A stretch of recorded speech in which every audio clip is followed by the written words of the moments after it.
The final step of calculating the depreciation schedule using the IRS modified accelerated cost recovery system is the correct use of table based on the correct time convention. Now, what is time convention? So let me go back to that table first.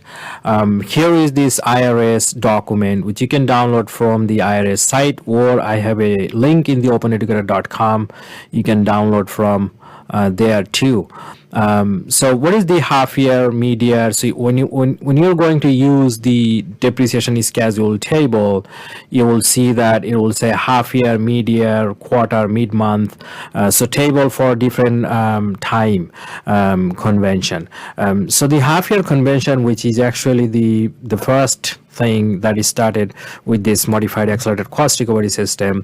So if you think about an asset, so it can be placed in service in January, February, December, wherever of the year. So on an average, it's going to be in the mid-year. You can think of like the generally, let's say company buys thousands of machines, they're going to depreciate over time. So if you average them, there's going to be almost in the middle of the year would be the average. So so that would be the half year convention. So generally, if you're taking this course or taking a standardized test such as professional licensing exam or engineering exam or fundamental of engineering exam, for those they usually generally use half year convention. However, the table will be given, so you really don't have to worry about anything. So in most textbooks they only discuss about the half year convention, but it's basically the same thing. If it's a mid-quarter convention or anything, all you have to do is basically correctly find that table. So let's give you an example. Let's say we bought a car for taxis users or renting purpose. So that has a ZDS life of 5 years, also ADS life 5 years. You can check that Appendix B. We have also posted a video on how to find that. So it has a recovery period of 5 years.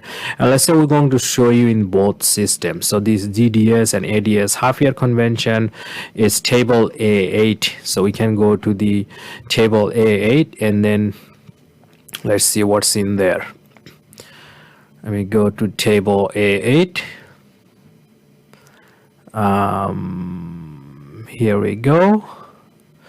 So that's table A8, where you can find the straight line method half year convention. So if you use ADS system, that's the one you will be using. So that's 10% for the first year and then half year convention. So if it's a 5 year property, so it's going to be simply 100% divided by 5, which is 20. It's a straight line method. So that 50% of that you can take it for the half year, and then rest 50% you're going to be taking it year 6. So for the first year you'll be taking 50% of that 20, which is 10% for the first year, and the rest 4 years you will get at 20% rate, and then final year you'll get another 10%.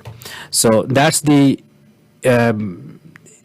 ADS system convention. Now if you go check table A1, which is the half year convention ZDS table, as you can see here, for 5 years, that's how ZDS system going to depreciate. It has a faster recovery rate compared to the straight line methods. I have extracted both of those values here in this Excel so that I can show you some sample calculation. So this is the GDS 5 years half year convention method. So here is actually 40% of 200% decline. So that's 40% total. And then 50% of that is 20%. And then next year it's going to go another 200%. And then it matches here with the straight line and switch over to straight line method. You really don't have to understand how this number came. You can simply copy this number from the table. So this is the ZDS 5 year schedule. This is the ADS 5 year schedule. And then let's say you bought a $30,000 automobile as $30,000 half year convention. So you can simply just do this is equal to 20% times this 30,000. I'm going to freeze that because that will be used again and again. Wow, didn't want 30,000 in percentage there.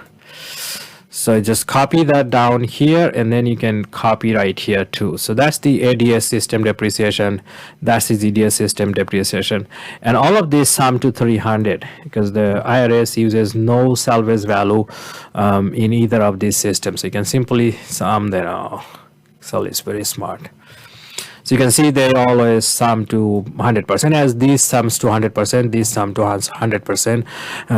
So to summarize, the half-year convention is the one that's typically used in most textbook, most courses, and if you're taking a standardized test, things like that, and then you'll be getting this number, whether you use the GDS system or ADS system. It will also given in the question that what system you'll be using. You don't have to decide that during the exam or whether it class or for a licensing exam. So then find this number from the table and then basically multiply it. So this is the amount you can. So if the question is asking how much you can get deducted for year 4, so if you use the GDS system, it will be $3,456, and then if you use the ADS system, it's $6,000. I hope this explained how to correctly find the numbers in table and get the depreciation schedule calculated.